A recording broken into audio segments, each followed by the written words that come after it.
Yes, sir. Good morning. This is the morning run. Big Dog Chico, Uncle Neely, Dukes the Scoop, your number one source for breaking sports news and the cold-blooded analysis that we will bring to you. I'm Big Dog Chico. That's my main man, Uncle Neely. We will have Dukes the Scoop joining us shortly, but we do have some breaking news already early today in the NFL that we can go to. We'll bring in Dukes after we get your thoughts and takes on this, Uncle Neely. But Myles Garrett, the all-world defensive end with over 100 sacks in his career already, has officially requested a trade from the Cleveland Browns.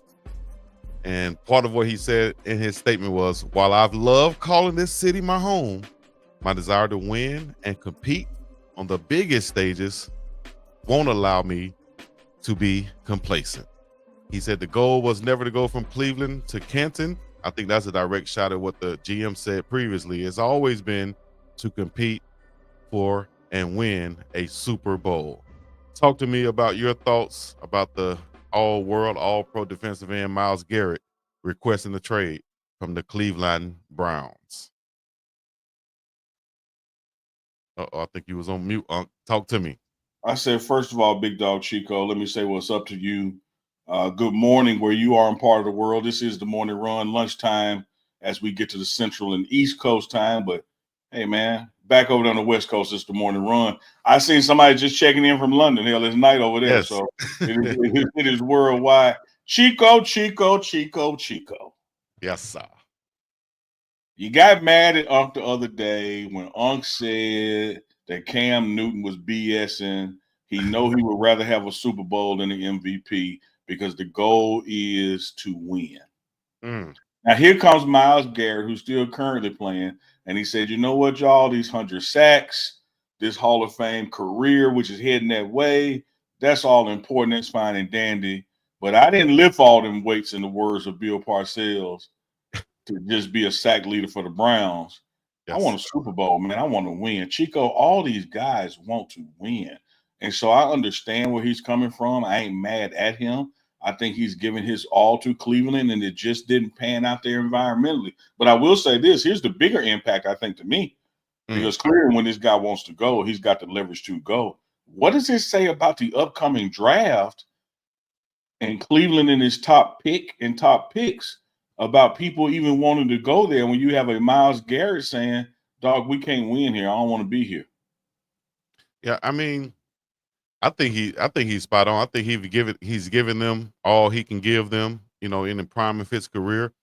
He's seeing the direction that they're going. He brought in a quarterback like Deshaun Watson that hasn't panned out. He's hurt again. They're looking to take some of the money away from him.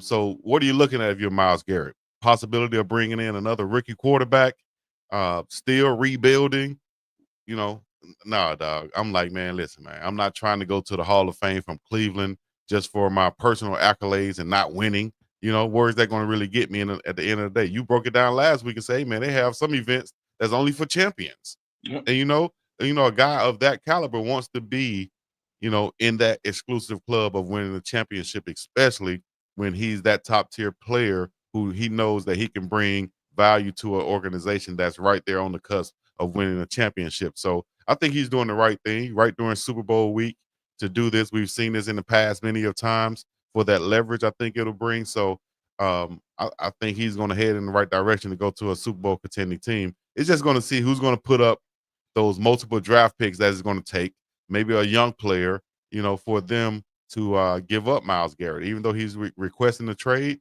and that leverage might not be there for the Browns. I think the haul that's going to be presented, as far as trade packages are going to be tremendous, and they're going to be able to take their pick around the league of who they want to trade Myles Garrett to and for, should I say. So, this is big news right here. And he'll be a healthy part of those conversations. Yes. He said he just wants out of there. In between those lines, you better believe he's going to have a significant say in where he's traded to, because it needs to be a place with opportunity, a place with promise, a place that can get it done in the next 2-3 years max. Because this is a brother, like I said, man, I ain't mad at him. I think that not only has he given everything to Cleveland, Cleveland has gotten more than what they paid for. And so they won in the deal just as much as he won in the deal. But you've just reached a point of stalemate that this isn't going where neither one of us envision it going by now.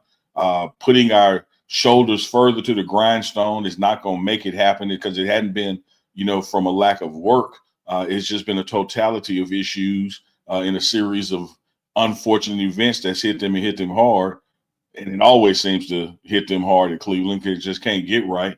And so he's going to get up out of there and go somewhere where he has an opportunity for his skill set. And you got to look at the places that can give us some things that Cleveland may want for him. I think clearly Cleveland is going to be in the quarterback market in this draft or, through free agency or something because what they risked and did with Deshaun Watson, just did not pan out, not only from a massage standpoint, but from an injury standpoint and the way you manage those injuries. So it just didn't work.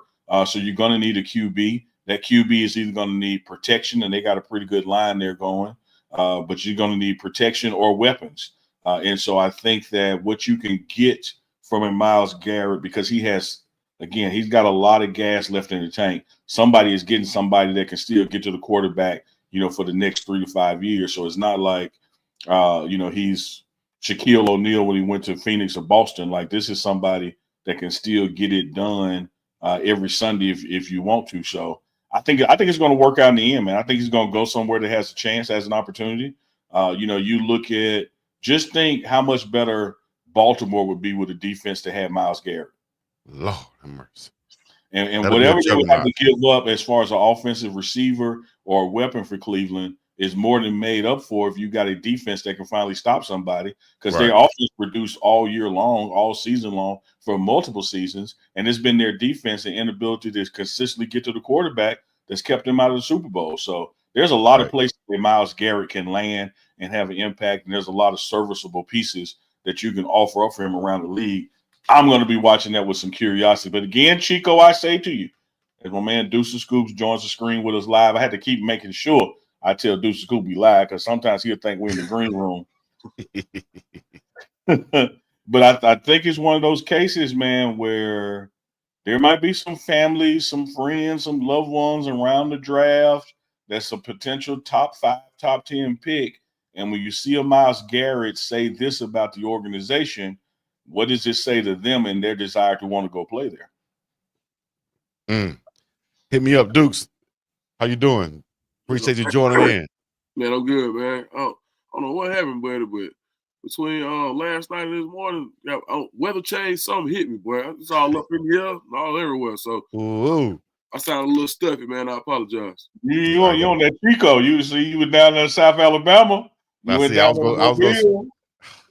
gonna change it up. I was gonna say you slept with the air conditioner below 65 or something, and here go Unc.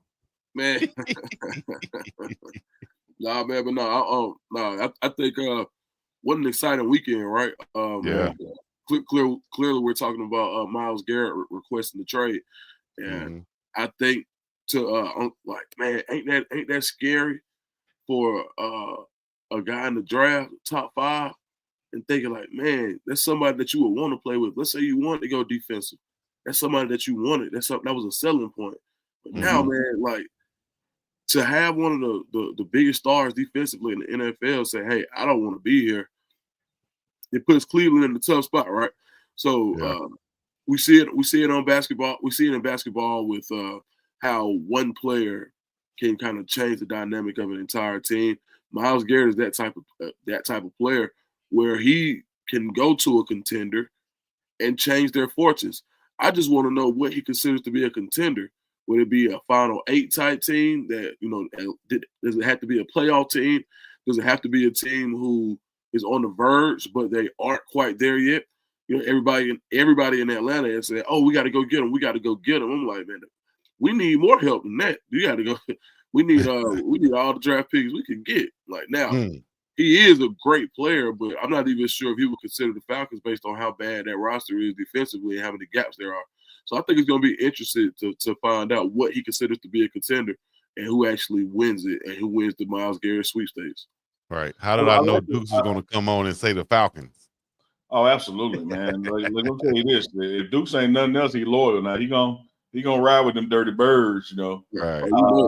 But I will tell you this, Dukes. I love the way you frame that up because it's gonna speak to, and this is something I can testify to personally, having been involved with a sports agency that was representing Myles Garrett. He not only is a smart player on and off the field, he's surrounded by smart people. And so if his goal, I'm not going to read between the lines or make any assumptions. I'm just going to go off his statement. If his goal is exactly what his statement says, they're going to rule out people, and it's including people that want him, you know, because it still doesn't get you there. It doesn't get you there in the next 1 to 2 years. And so I think you hit it when you said you look at the top 8 or maybe in top 6, because he is the caliber of a person that can put you over the top. Dukes, you asked me on You Tell Me, and I posed the question to Warren Sapp. If don't nobody know about getting to the quarterback, Warren Sapp does. When we talked about if Chris Jones were to go play for the Eagles, would the odds then flip? And Warren Sapp, with about 5 seconds of thought, said it would. It absolutely would. Like it would change. We got some pushback on that in the comment section also. You know, and I didn't really comment on that, but I'm riding with Jalen Carter. But that's another subject. We can go ahead. I'm riding with Jalen Carter. But I think, Chico, I'm gonna ride with me, Deuce, and Sapp on this one. Okay. I think Chico, what the point is that you have players out there that can make such an immediate impact. They can change the outcome of a season, particularly when the season was just missed by 1 or 2 games. Dukes, I don't know if you heard when you were logging in, what would a Myles Garrett do on Baltimore's defense? Like the difference he would make for them, you know, coming out that AFC stronger and better and true Super Bowl contenders. Like it just, you know, hell, what would he do on Buffalo's defense? They would be in it right now. So he I think he has about 6 to 8 teams that he really can look in the mirror and say, dog, if I was there, I would at least be in the finals. Now, I'm gonna tell you, one team that could have used him this year, based on what they had, was Detroit Lions. With Aiden Hutchinson being injured, he would have been perfect. They go out, they get what's my man? Is it Darius Wilson? The edge rusher that they traded for. I think he came from the Browns, actually. I forgot the guy who they traded for. He was formerly of the Packers. I'm losing his name right now. But imagine a team where you have enough young talent around you where you may have the ability to, like you got Aiden Hutchinson on his rookie deal. All right, so you can afford to bring in a guy like this. Yeah, Jared Goff got paid, but when you got a lot of guys who are on a rookie contract, you talk about Brian Branch, Jahmyr Gibbs is still on a rookie deal. David Montgomery is on a serviceable deal. Penei Sewell's on a rookie deal. Like you look at how many stars they have from the draft, you can bring in a guy like this for maybe a year or two and say, all right, look, we ain't got much time left because we got to pay all these guys. But you can help us get that bowl right now. Almost like you remember when the Rams traded for Garrett for Matt Stafford, what they said, F them picks. We got to go get a guy who can help us win right now. So any team who's willing to say, all right, I need it right now, this is probably the most impactful player on the edge that you can, who can actually help you as a 3 technique if he wanted to. Like he can play anywhere on that defensive line and win. So 1,000%, he does things that Chris Jones and Jalen Carter can't. Yeah. Let me ask you this, Dukes. How many Super Bowls the Golf got? 0. And if golf ain't like our boy Cam and he wants to win one, you ain't finna convince me that golf won't restructure to bring on a Myles Garrett. Man, what? You ain't finna convince me that he won't back in some of that money that he got overloaded to improve the team so he can get him one. Because he in the same situation. He ain't getting younger. Yeah, for sure. And the conference ain't getting easier. And so at some point you need these missing parts. And you saw quarterbacks in the past do it to bring on additional weapons. I don't know golf personally, but I would certainly believe he would restructure his contract to get a Myles Garrett on their team. Man, it just hit me. All those teams that got close this year, who had the quarterback on the rookie deal? Redskins. Yeah. Yep. That's who you got money to play with. That's who can afford it. When you go far, you got a quarterback on the rookie deal. That's when you go load up around them. We've seen it time after time. Guys who flash early with these superstar teams because they you can afford it. Now, the most affordable superstar is probably Patrick Mahomes based on what he brings. But outside of that, everybody is kind of not, I would say cash strapped, but you have to move around a lot to bring in a guy like Myles Garrett. Myles Garrett goes to the Redskins. They got draft capital, right? And they got draft capital and they got money.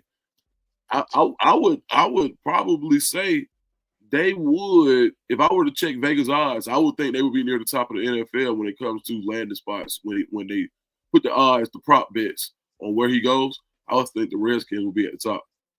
Let me say this to you, to the folks out there, Chico. Yeah.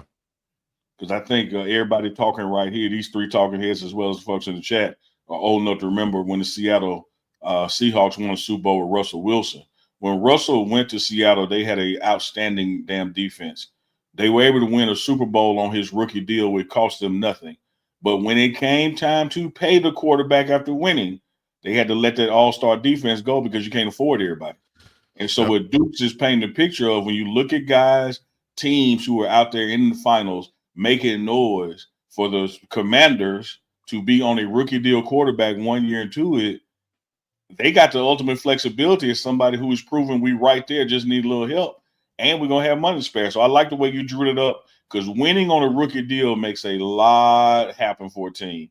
And subsequently, using the Seahawks example, when you get there and don't get back there, it makes it that much tougher because you got to let people go because you got to re-sign the quarterback. Yep, right. Absolutely. Well, I'll say this from earlier what Duke said. The Lions did trade for Cleveland Browns defensive end. That was Zadarius Smith.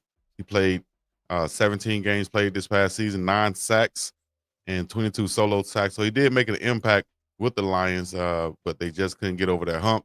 We'll see where Myles Garrett end up playing, but let me say this about the Washington Commanders that you guys just suggested. Are you not worried about that second-year sophomore slump from the rookie quarterback, Jaden Daniels?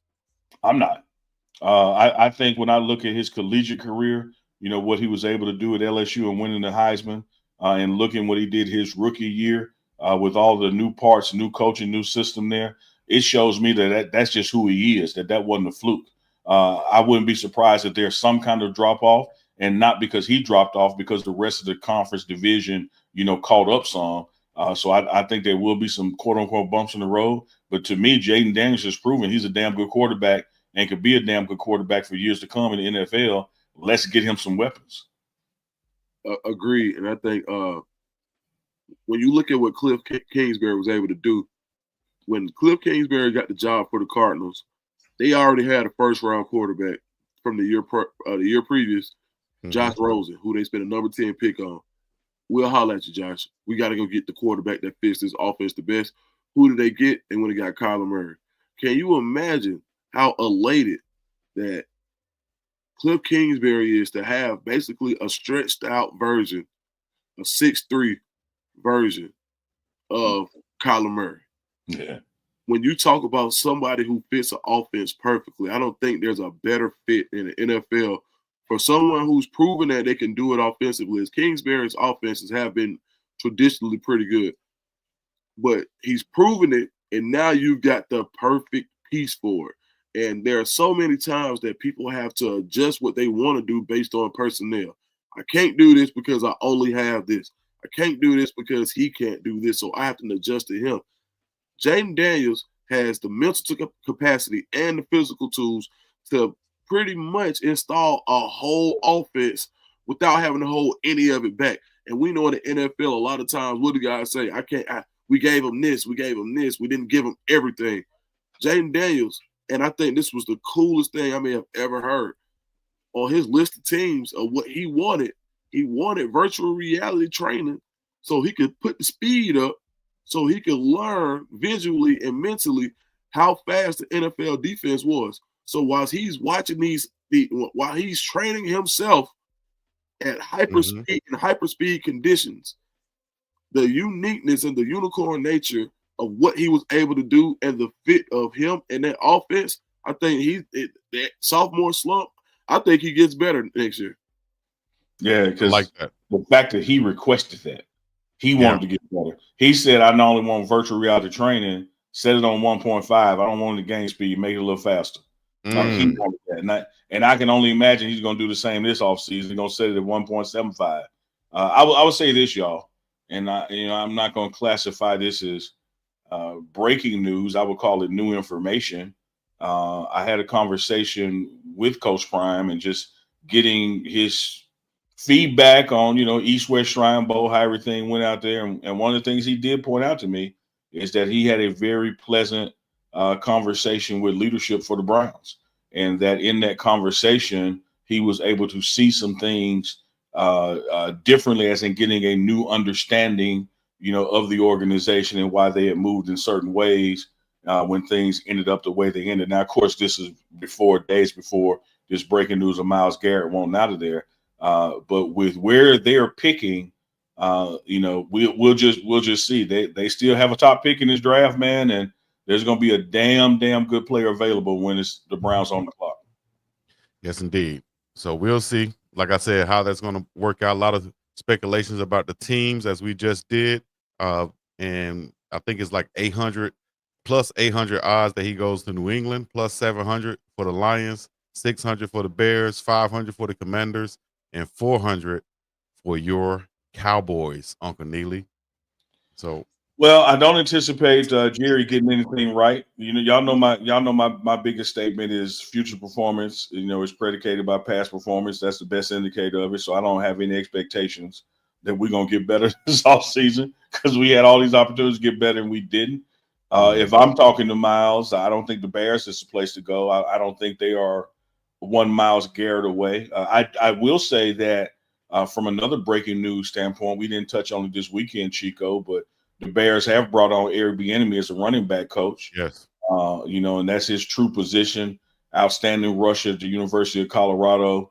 I still think that that brother still has a shot at being an OC again, as well as a head coach again, and got caught up in just the way things work in America for black coaches.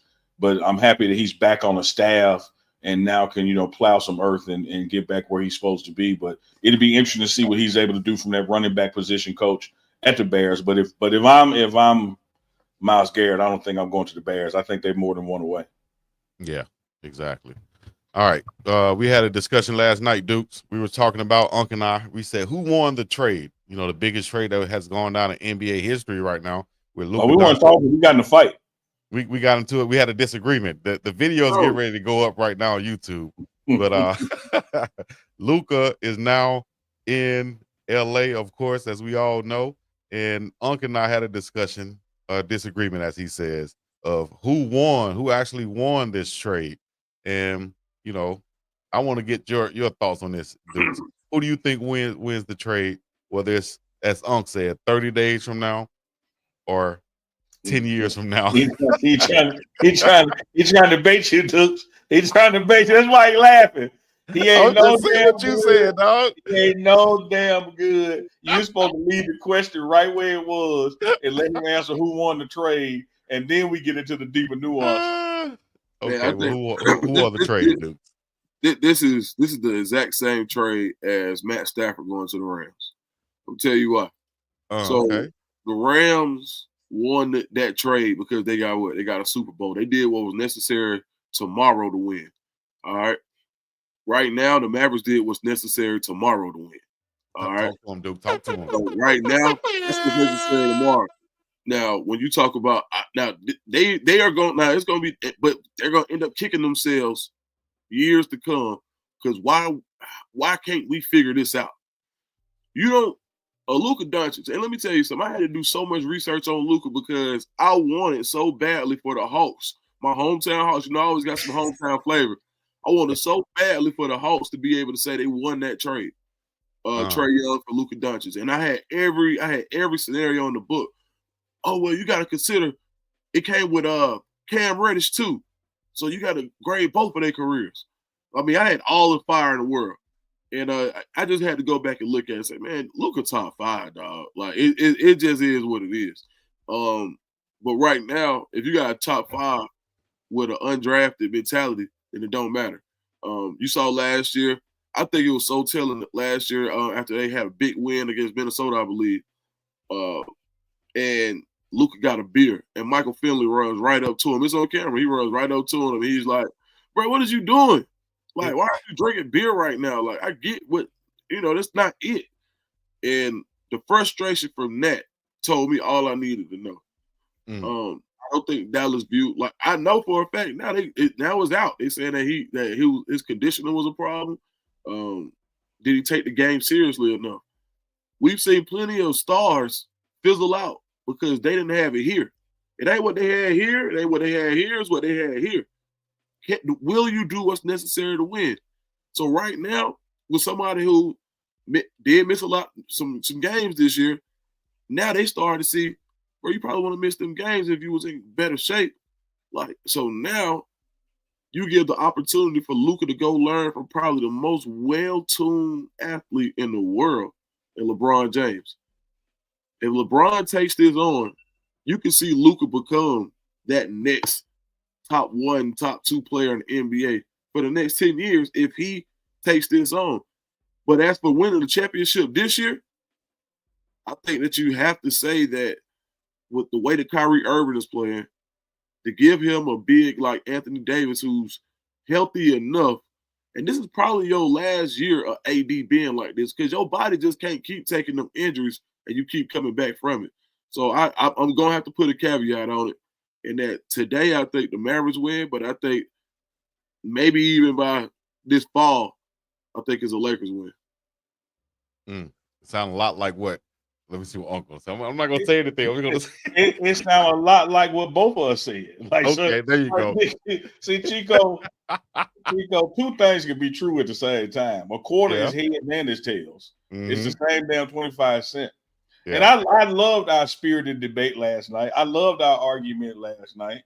But we were at the end of the day, we both were saying the same thing. Pretty much. I had even questioned your Laker fanhood because you sounded like a Mavericks fan at one point, the way you were poo-pooing on it. And what I'm saying, here's one thing that I'm saying, Dukes. All right. And I'm going to say it again. I probably say it every episode. I'm going to keep saying it. The best indicator for future performance is past performance. There is nothing in me that says Anthony Davis is going to be healthy the rest of this year because I've never seen him healthy for a full year. So I have no expectation for that to happen. I do know that even a frat boy bodied beer drinking Luka, you add him to LeBron, they're going to make some damn noise. Whether he changes or not. Now, I do believe he's going to change because the environment is going to change him. But whether he changes or not, if you just put his skill set, even with his lackluster defense on that team just got better. I think Dallas just got better. Just like you talked about that Rams-Detroit trade. Both teams got better. Who's going to do the more immediate thing with them? I don't think either one of them can win the West this year, frankly. But I do think that with a Kyrie, Mavericks have a better chance. I just don't see AD being healthy. So I'm going toward the long-term effect of this thing, which is where I'm really qualifying and quantifying the Lakers as the absolute winner. LeBron, what, 2 or 3 more years? Yeah. Luka, 10 or 12 more? Yeah. AD won't be in Dallas in 10 years. LeBron won't be in the Lakers in 10 years. Luka got a chance to still be there and have a damn statue unveiling in 10 years. Well, let me ask you this. Not to cut y'all off, but let me say this. 2-part question. What if the Mavs win the championship in the next 2 years and the Lakers do not win the championship in the next 10 years while Luka is there? Then who wins? And I'll get to my second part in a minute. Y'all let me know. Then I think who wins with the naked eye would be the Mavericks because it worked for them. If they get a championship before AD stops playing, then it worked for them. Right. However, so that's the ultimate goal, right? To get a championship. I get that. Okay. But when you factor in that Luka is just 25, they're going to have the chance in LA to get 5 championships in the next 10 years. Well, now you being a close friend of Coach Prime, what does Coach Prime tell you about chances and opportunities? I don't be listening. Yeah. Coach, you hear that, Coach? I don't be listening. They can have the chance. Chico, I know you did.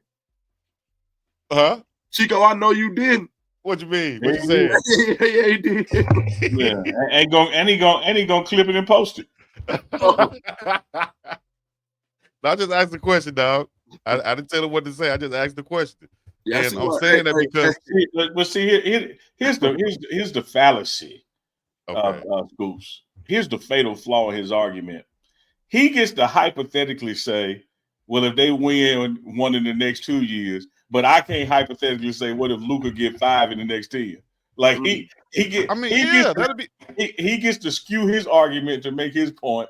And then when I skew argument to counterpoint, like, no, you can't say that. That's hope and expectation. That's chances and opportunity. What Coach Prime say about that? It's the same. If AD was the silver magical bullet that the Dallas Mavericks are hoping he is, LA would have more championships than the one in the bubble. Okay. Has he not been there the 4 years since the bubble? Listen, I'm all with you on that. I didn't think LeBron and AD meshed as well as they thought. You know what I'm saying? To me, I didn't feel like they meshed as well as they thought. AD play center and he don't want to play center. Exactly. He don't and if you're doing anything you don't want to do, then come on, dog. You're not going to be doing it the best of your ability. 100%. That's how you and Deuce got sick on 2 different sides of the world. Y'all were doing something you didn't want to be doing, but you thought you'd do it anyway because she was mad, and now you call. See, here 2 things on that. 1, that just shows you where you 2, I saw a clip that I was going to send to you. I couldn't remember where it was from, but I just happened to be watching some as I was falling asleep. And that's exactly what they said when the dude came on there and said, man, my throat is sick. He said, you eating that bad cat? I said, oh, my God. I do want to say this, Dukes, in all sincerity. I see a comment down there from It Is What It Is. Oh, Lord. I knew he was going to say that. Every time I get ready to shoot, Chico move the backboard. That's all I'm saying. It's like he framed the argument on a 15-footer, and then when my turn to shoot, he pushed it back 5 feet, and I'm shooting 20-footer. Like, dog, leave the basket where it is, and let's talk. Hey, man. I see why y'all finna fight last night. Hey, look, Luka averaging 28 points, 8 rebounds, 8 assists. You said that's past performance going to indicate the future performance. That's 28 points coming to the Lakers. AD was averaging, 24 and close to 10 or right around 10 or whatever. Not discrediting him, but I say that this is going to be a better fit for LeBron at this stage of his career. If they can, muster out a championship while LeBron is there and get one while Luka is there with whoever he's going to have as his supporting cast, I think that would be the ideal situation for the Lakers. They just can't be done right now. No, they can't be done. Not with this roster the way it's constructed right now. We're going to have to make more moves. Still got that draft pick and still got some pieces to trade. We need a big man also. First of all, Chico, Keisha loves shooting shots at you. She says she don't see the Lakers winning ever, no matter what they put with LeBron. As a Lakers fan, you should take that personally. Damn. I will say this about when you look at just points. When you say, okay, AD had these amount of points and look at this amount of points, you also have to look at the styles of play.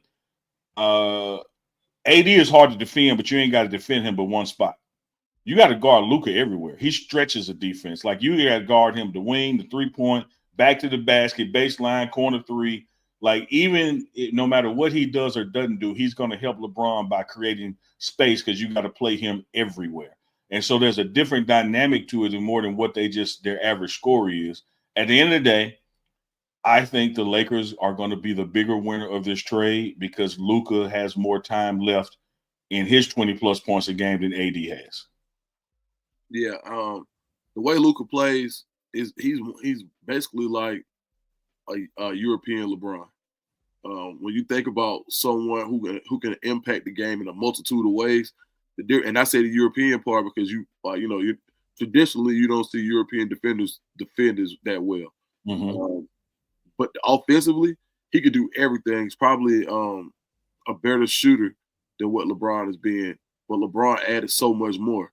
So now when you have basically another version of yourself, I think it's going to be important for LeBron to try to understand how do I utilize this type of weapon who can be ball dominant, right? Or needs to be. He's listed as a point guard, right? Luka, a lot of the time, he got Kyrie off the point. So now you have to look at the Lakers need to figure out how to showcase and how to get 34 from Luka instead of 28.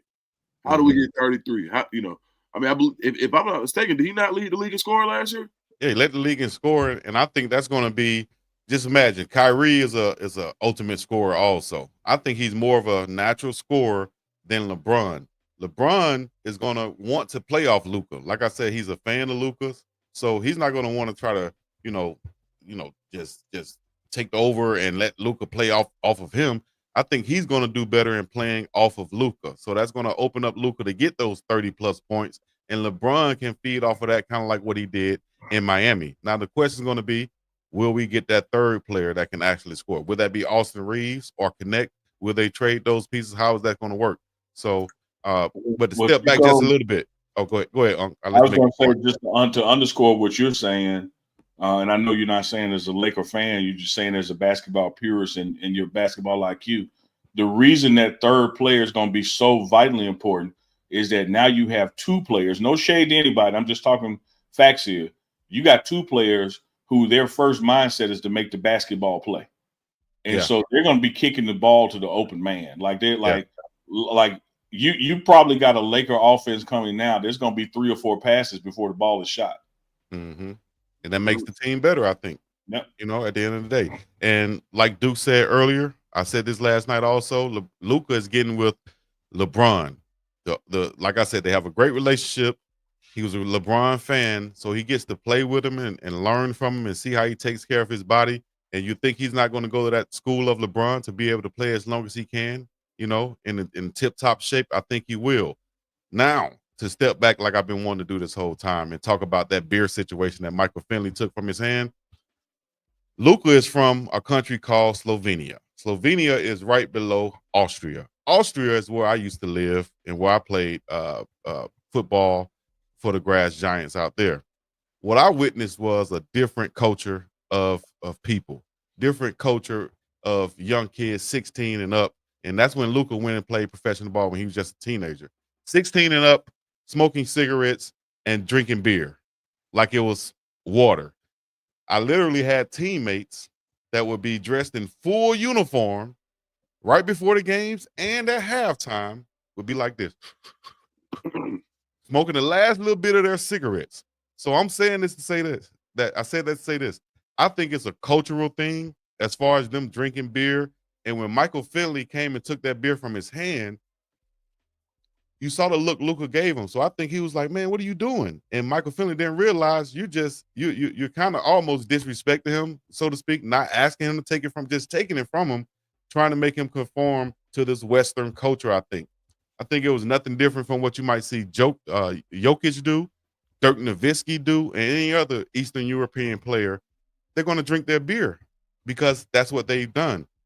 Once he did that, I think it was time to go because they're not understanding the player that they have in the culture. And that's sad after they had Dirk Nowitzki all of those years. So, I mean, and I think and they mean what they say. I mean, they mean what they say. Look what his dad said. And I think right now, what's a better fit for where they want to go? This ain't Mark Cuban, who was one of the people that could be more understanding, who's basically what they call a player's owner. So to speak. Now, after the sale of the team, this is a bottom line business. And at this point, it's like, all right, look, they're not giving this man no supermax to drink beer after the game, bro. Like when you look at indicators of what you finna do, and we always say, how do you say it? Future performance, the best indicator is past performance. Yeah. Well, we know what happens when people don't take care of their body. We know what happens. So it's like, all right, we're gonna get this 25-year-old who drinks beer like water. Like, just think about how this sounds. Like, and shout out to all my people from over in Slovenia. I identify with the culture. Man, I worked at Siemens Industries, and we had a big contingent of Slovenian, Russian, and Eastern European countries. And what I would say is Chico is 1,000% right. Like literally, we at work. And they would have brats and beer outside, like on Fridays at work. Like, I get it. But at the end of the day, that was on Friday when everything was done, and they stopped it. You know why? Because people wanted to do it more so than they needed to be done to be productive. And when you're making a product that can affect the lives of millions, we were making cables for trains. You go in and you get audited, and you're like, bro, how are you doing this close to something so important? And that's what Mike Finley is saying. Like, bro, you had time. You mean to tell me you couldn't wait till you got home? That's how bad. Like you couldn't wait till you got home. Damn, the beer, you had to have it right now. I can't wait. One of the biggest games of your career, and I got to have a beer today, and you ain't won nothing. Drink the champagne after you've won it, right? Dukes. Drink the champagne after you won it. But wasn't this after the game though? Yeah, it was, man. Listen, let me tell you I something. can't have a beer after the game. I drink beer like water. Chico, argue with that joker like you did me last night. Hold on. Argue with that joker. It's after the game. All right, boom. You mean to tell me that every player in the NBA, just imagine somebody who would have rolled up a joint. They wait till they get home. That's different though, dog. A joint is not acceptable everywhere, I would think. Don't tell me about East European culture, and that's in the culture, because I know what we was doing at 16, Chico. So we can talk about but we wasn't doing it. Imagine I'm in Denver where it's legal. We win the game in Denver where it's legal. I got a card on me, right? And I just roll up a J outside of the stadium when I'm talking to the fans, right? Is it legal? You shouldn't be able to do that? No. Crazy. Why? Because of the team? Because I'm around the team? Why should I be able to do that? It's legal, dog. They're not testing for it anymore. It's something called a time and a place.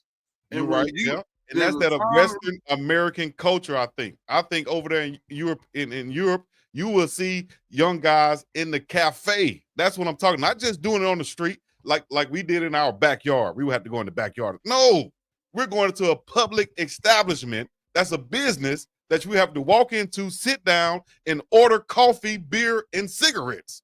And it's wide open out there. It's not out here in the West. So look, I got a great life. I got a great idea for that. He needs to go play in the Eastern European Basketball Association. Go play in that league. Then you can drink. Look, they don't even drink Gatorade. It's beer in there. Go play in that league, and then you're a better fit. But in this league, in this America, where everything that we've been trained to do is a time and a place, all of the rules that we have in the league, we will know 75% of the league probably burned down. All of them. As soon as they get through playing, they come out with I've been but guess what you didn't see? You didn't see them in company gear and company attire doing it. And I just can't make an excuse for somebody who don't see enough in himself to know that while I got on these company shorts, I think he had on a tank top. But while I got on drinking a beer, we got real American beer out here. We got commercials. We got sponsorships from these beer companies. And then let me ask you this. They sponsored the NBA. Damn, they're sponsored by Prize Picks. But can you gamble? It's legal. That's true. It's just. Chico. Chico. And then I'm gonna say this and I'll let it go. Do you think Michael Finley snatched the first time he seen him with a beer? Or did that look? That's up to speculation. Well, I will say this though. Just answer my question. Do you think that was the first time, or did it look like? Let's speculate. Did Michael Finley's face look like that was his first time telling him about? He didn't even look at him. He just snatched that thing and kept moving. But you saw Luka's face, and whether it was the first, second, third, fourth, or fifth time, Luka said, "Okay, that's the last one you're gonna take with me, dog." Here's what it looked like to me. It looked like they've had the conversation before, but it looked like why he didn't even look at it. It ever took it out of his hand, and that's why Luke was like, "Man, this ain't even the situation that we discussed. Like you discussed my off-season conditioning and what I do after the games. Like I'm off work right now, chilling, having a beer. It neither here nor there. Here's what I think the long and short of it is. I think the Dallas Mavericks are Erykah Badu, and I think Luka is Tyrone. And Luka done found somebody that will pay his way and his homeboy's way. Mm-hmm. And they're not going to complain about it because they looking at the upside of what they get. I think the Dallas Mavericks, whether no matter how I feel about it, Chico feel about it, you feel about it, Dallas Mavericks is just tired of his shit. And it had reached the point, incorrectly to me, because Tyrone, my boy, I think Tyrone a good catch. Tyrone to make somebody happy. But Badu was tired of Tyrone. So I just think, man, look, the way you look at this thing, I think he's going He's going to go to LA. He's going to be better forward. Because this is what I said last night, BiggDogg. You back me up on this and don't lie on me. This is what I told him last night. At the end of the day, whether you think the Lakers won or the Mavericks won, let me tell you who absolutely won. Who absolutely won is Luka. Because as much as I love Dallas, Texas, when you in sports and you in the marketing and you ain't Jerry Jones of the Cowboys, you can't even compare Dallas to Los Angeles. Mm-hmm. And the opportunity that he has there, even without signing that mega deal this summer, the marketing opportunities, the movie opportunities, the production ownership opportunities, he in a much better position than he was 72 hours. Lost out on the Supermax from the Mavs, but what is that? 166 he currently lost out on it. But that's not going to mean too much once he gets in LA and gets all those endorsement deals and things of that nature. And then he'll be able to drink his beer freely, I think, as long as he's training like LeBron, because I don't think the beer is going to affect him. Like I said before, I'm not going to keep beating a dead horse. I think that Michael Finley did that, trying to make him conform and be the way that we are in the West. And as you said, I don't think that our, strategies and working out or remedies or whatever are any better than anywhere in the Eastern culture. Chico, you know what I'm saying? I think they're on top of their game too. Chico, you quick with the production. Let me challenge you to do this. Lynn Dawson, cigarette. Type that in. Oh yeah, he was smoking on the sideline. He was smoking at halftime in the locker room. Listen, I just told you I saw this with my own eyes. And that's in our modern day NFL Super Bowl. And he's smoking a cigarette at halftime. Yeah, on the bench in full uniform. Yeah. See if I can share this with you guys. But that just shows you how times has changed, I think. If I saw somebody drink it or drinking a beer versus smoking a cigarette in full uniform, I'm going to have a problem with the cigarette smoke over the beer. That's just me. And he taking a big drag off that thing. Look at him. He hitting them on. He that feels like a dude from around the corner. That ain't coming in no pack. That was elusive. It probably went out there and threw a couple touchdowns too. But yeah, man, I just think that is about the culture. I think Luka is totally fine. I think he's already averaging 28, and if he can, get with LeBron and average 30 plus, it's a big middle finger back to Dallas. I think, especially when they play him every year. So let me ask you this, Chico. Let me ask you this, dude. Since we're doing speculations, what can LeBron more consistently, not every time, not 100%, what can LeBron more consistently count on? 26 from AD or 30 from Luka? 30 from Luka. 30 from Luka. Yeah. That's all I'm saying. That's all I'm saying. Right there. That's all I'm saying. Luka get 35 out there. Luka with LeBron over there playing off him, and they having to guard LeBron too, and you mess around to get a couple of shooters like Connect could be, and like Austin Reeves could be, and a rebounder, Myles Turner from the Pacers. Look out for him coming to LA. Luka's gonna have free range with Kyrie. They kind of played your turn, my turn, your turn, my turn to score. With LeBron is not. He's not going to he's not going to call for the ball to want to score each and every time. Chico, he's a facilitator too. You said it best earlier, man. Not since Dwayne Wade has LeBron had to get out somebody's way. Right. Like he's literally going to be able to defer now and get out somebody's way and make sure he's standing in the dead spot on the floor, because you really don't know where this 7'2" point guard finna take the ball. And like let me just move. Penetrating to the lane, then LeBron's back cut, he dishing it to him. LeBron, bam, dunking that thing. What? Now you sound like a Lakers fan. Last night you sound like you were Dallas. No, I just know Dallas made a great move also on their part. Even though they didn't want to trade Luka, I think AD is a great fit for Dallas and what they have right now to win in the next 2 or 3 years. That's what they have that window for, I think. So, final thoughts on that, Duke? Man, y'all killed it, man. I think I'd say this: if they add that one last piece, because I worry about the Lakers defensively a little bit now. In that West, I do worry about them. Like, and we always just go. What's my man name? Jokic. When we talk about big men, And when you talk about the young athletic big man, the all-star from the Rockets, I struggle with Alperen Sengun. Sengun. Think about Sengun. You think about what's my man? The 7-footers that the Oklahoma City Thunder has.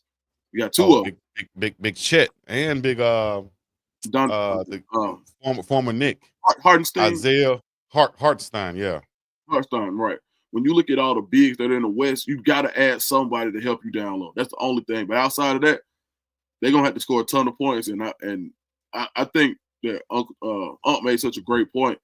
I don't think nobody's gonna be able to find a hole in the zone better than LeBron.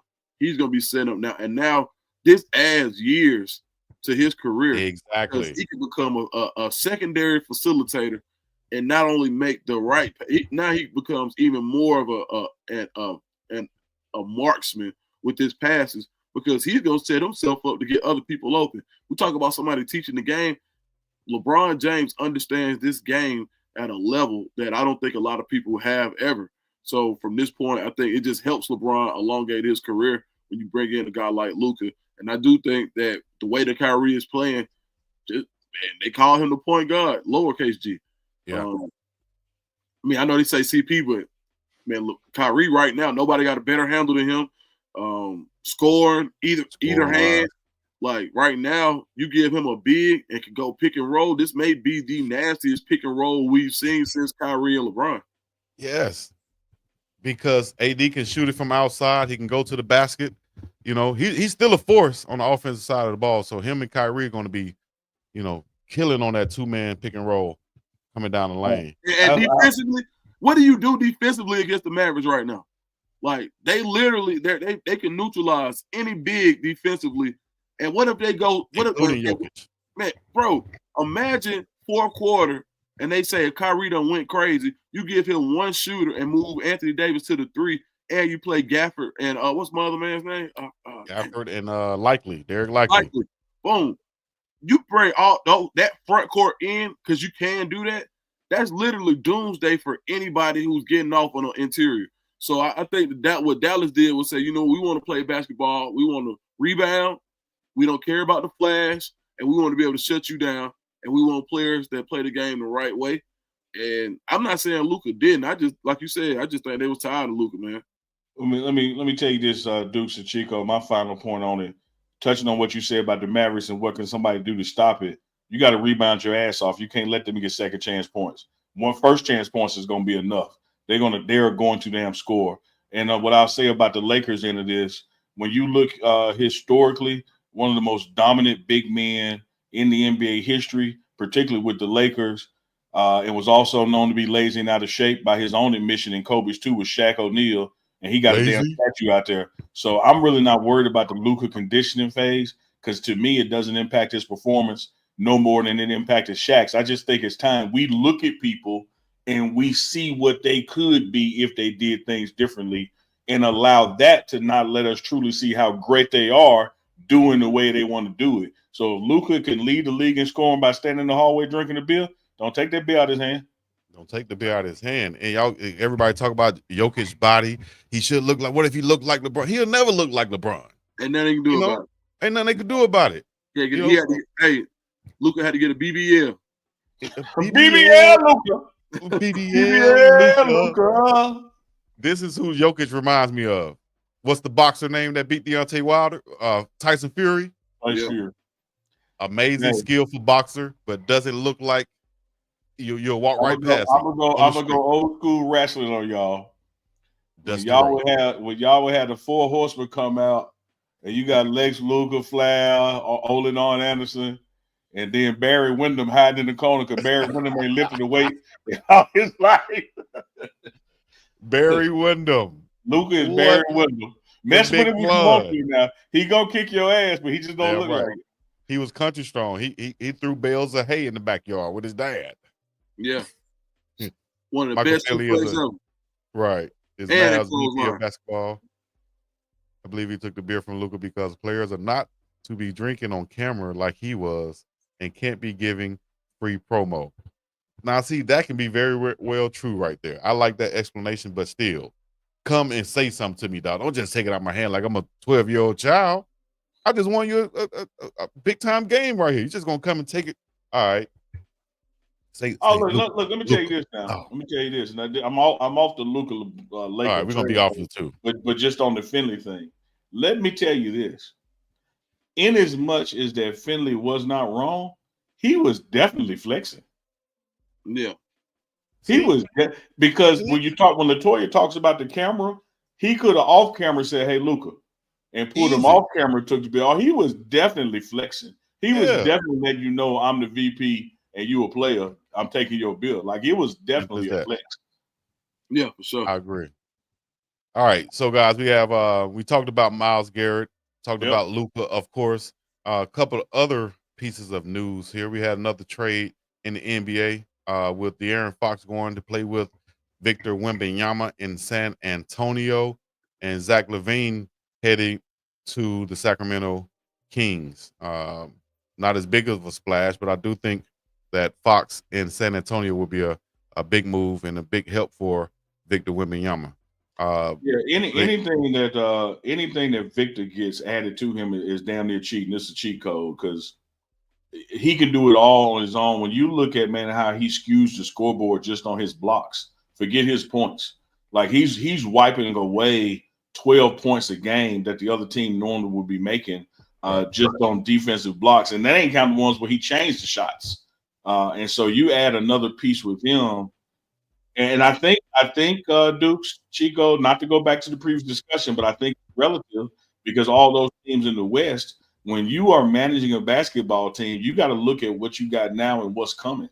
And when you look down in San Antonio and what they're building, they're working on and doing all of this while Coach Pop is out on sick leave, recovering from his stroke. God bless Coach Pop and his recovery. I know they still talk all the time. Mm-hmm. But, man, what is San Antonio going to be 2 years from now? Yeah, man, what they finna be for the rest of this year? Man, dog, they got Swiper. They bring the Fox over, and and I think more importantly, they held on to Steph Castle, Atlanta Georgia kid. But man, when you talking about having that guy with that type, with that type of range, I almost said something else. When you talk about that guy in the backcourt who can help you as far as defensively, bring in a guy who can play any type of style of basketball that a point guard can play in Fox, you can still have your lockdown 2-guard, and you can have Fox move on or off the ball. And then we talked about dangerous pick and rolls. Fox and Wemby, that's a dangerous pick and roll. I think they did a great job. Yeah, man. So, man, shout out to the Spurs for it's just another Spurs move. It's almost like whoever's in charge of picking basketball teams and where they're going to be successful at. The way the Spurs walked into Tim Duncan after coming off the run with, walked into Tim Duncan while you still had David Robinson.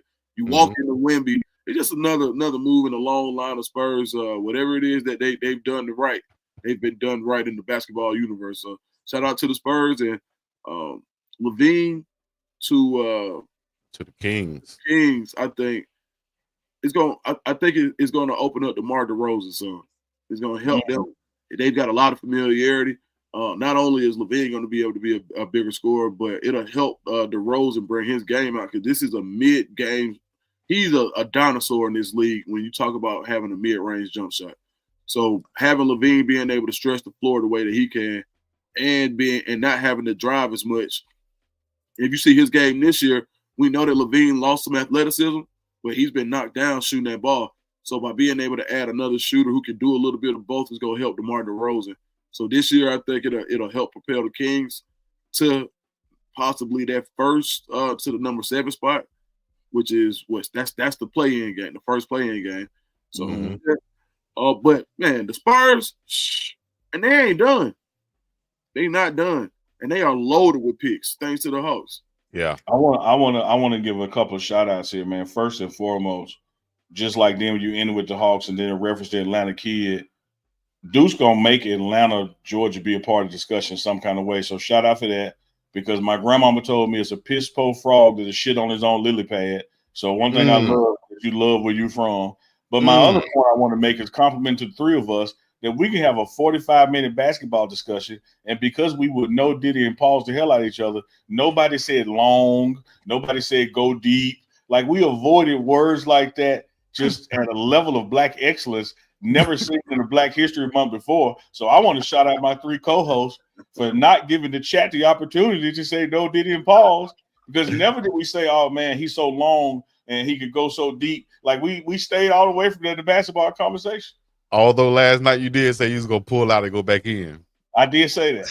I did say that. All right, I'm being wrong on that. All right, before we get up out of here, WNBA news real quick. We still haven't talked about football, but we're talking about Caitlin Clark. Of course, she's a fire starter for anything online. So we must discuss her getting her jersey retired as she went back home to Iowa, right? Yeah. And got her jersey retired at Carver Hawkeye Arena on Sunday.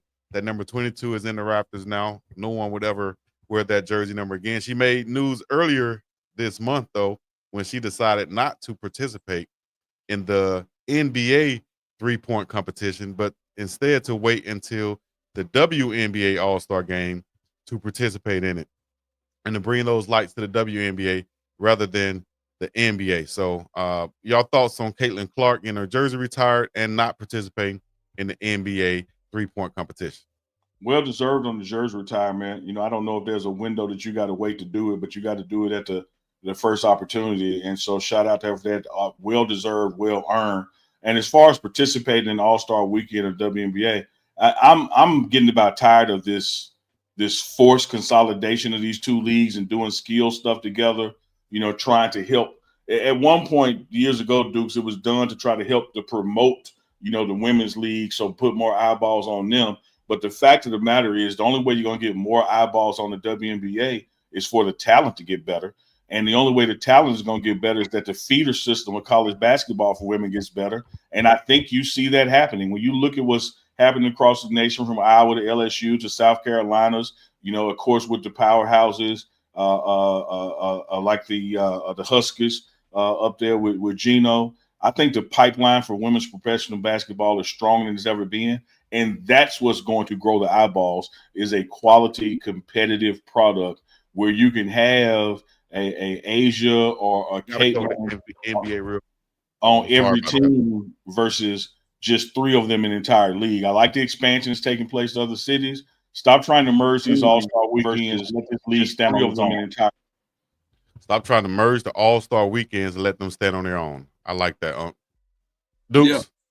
Yeah, I just think the NBA got their own problems. Don't like my grandma used to always say, man, don't borrow no trouble. Like they need to be focused on what they got going on. And Caitlin Clark, now this is one point in time where I think that Caitlin Clark would help the NBA. Because ain't nobody, right now it's like they got the wave. When you think about the young stars, you think about the Asia Wilsons of the world. You look at all the trades, Brittany Griner coming to Atlanta. Like, it's an exciting time to be a WNBA fan. Like, I'm really trying to see how this is going to work. Like, to see the Connecticut Sun blow it up the way that they did. So as far as what her like, I kudos to Caitlin for sticking to the WNBA. But man, when you talk about this, I watched more WNBA games last year, regular season, than I did NBA games this year, regular season. Now, I watched more NBA in the playoffs, but they got my attention. So I think it's an exciting time to be a WNBA fan, and they don't have to lean on the NBA like it's times past, because now they've got their own star power and they got more coming.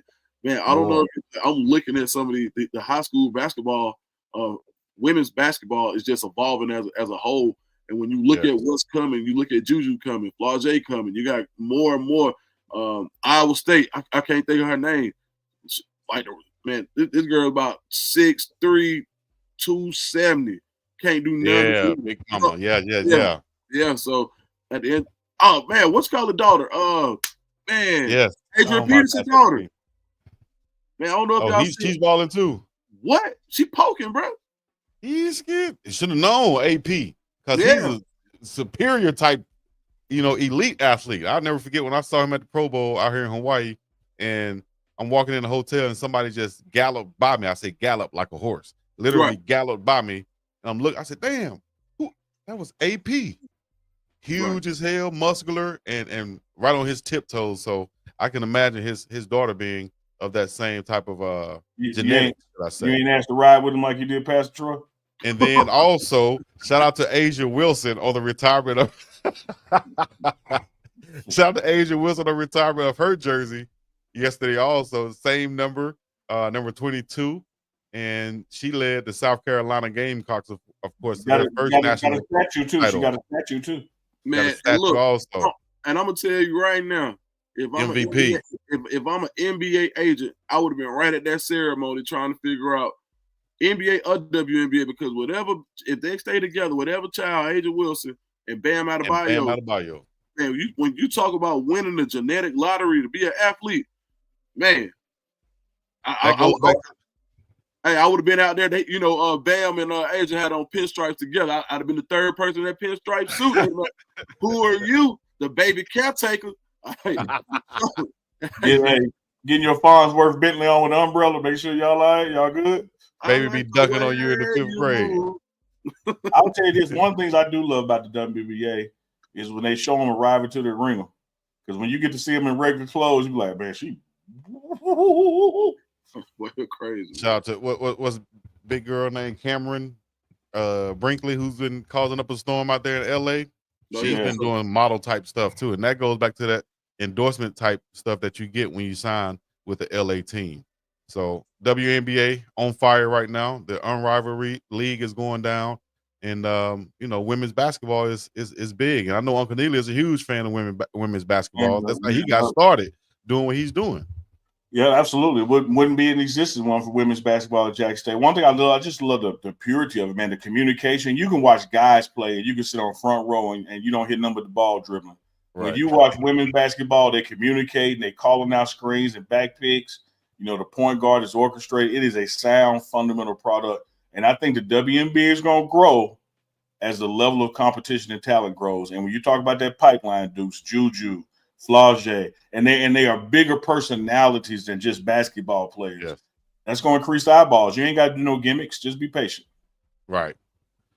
But there it is, guys, the morning run. And we're going to finish up on football real quick. We're going to ask a question. And reports has been coming out about mock drafts, and everybody's has been flipping back and forth. Shedeur or Cam as the first quarterback taken in this draft.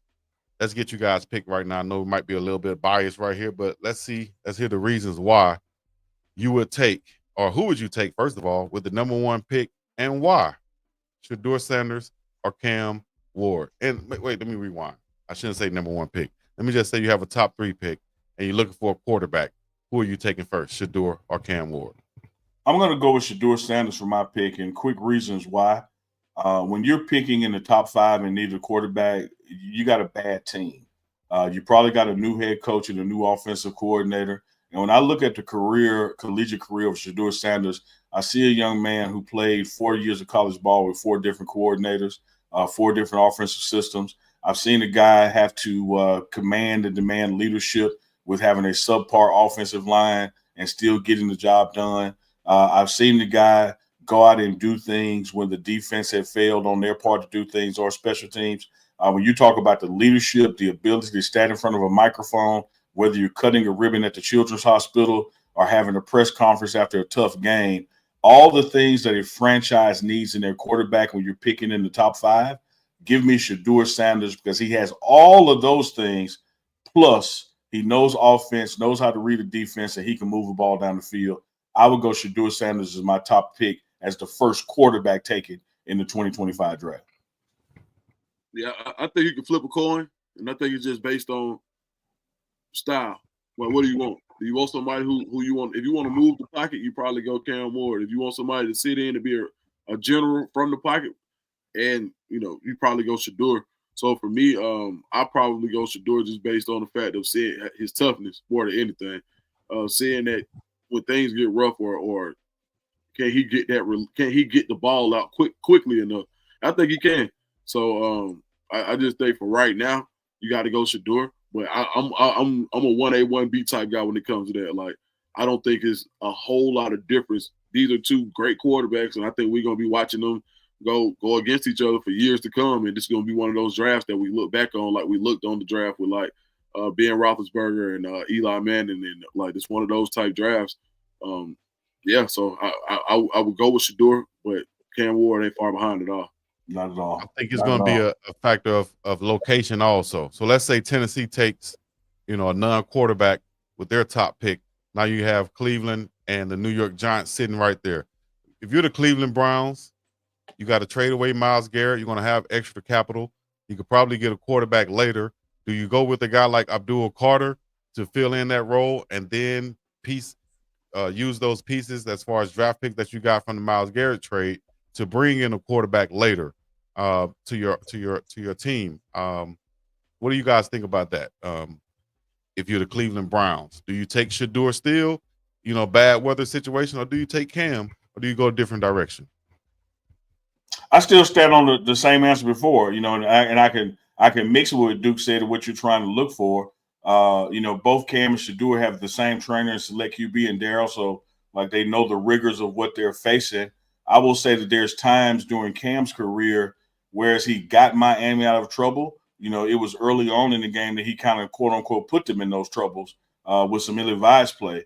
And SHEDEUR is one of those guys who can get you out of trouble, and it's not necessarily the trouble that he created, because he takes care of the ball at a higher clip than most quarterbacks that age or even with some NFL experience. So I think anybody in the top 5 looking for a quarterback, I'm still going to go with SHEDEUR first, even if it's a challenging place like the Browns. I think the ripple effect, though, Chico, is do the Titans stand on what they have said, even though they didn't use a name? Paraphrasing, they basically said there's no way they're going to pass on a once-in-a-lifetime athletic talent when they got the first pick. Reading between those lines, that means they're going to take Travis, which leaves the next teams with, to choose from these 2 quarterbacks.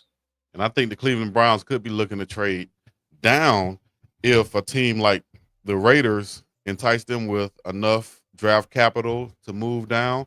And I think they'll still be able to get their player that they're eyeing if it's a guy like Abdul Carter or a non-quarterback.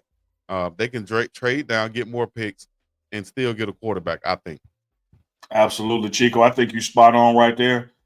With the departure of Myles Garrett, the challenges that the Browns have, drafting a quarterback in the top 5 doesn't solve their problems. They have the ability to trade back, let somebody else get that, and pick up more what they need, because they need things across the board. Mm-hmm. Yeah, I think that's going to be the final move. So, hey, SHEDEUR Sanders or Cam Ward, let us know in the chat right now. What are you guys thinking? Let us know also what do you think about the morning run, over an hour-long discussion right here. Myself, BiggDogg, Chico, Uncle Neely, and Dukes the Scoops. Philip Dukes, a.k.a. Dukes the Scoops, should I say. And let them know where they can find you guys at. Dukes?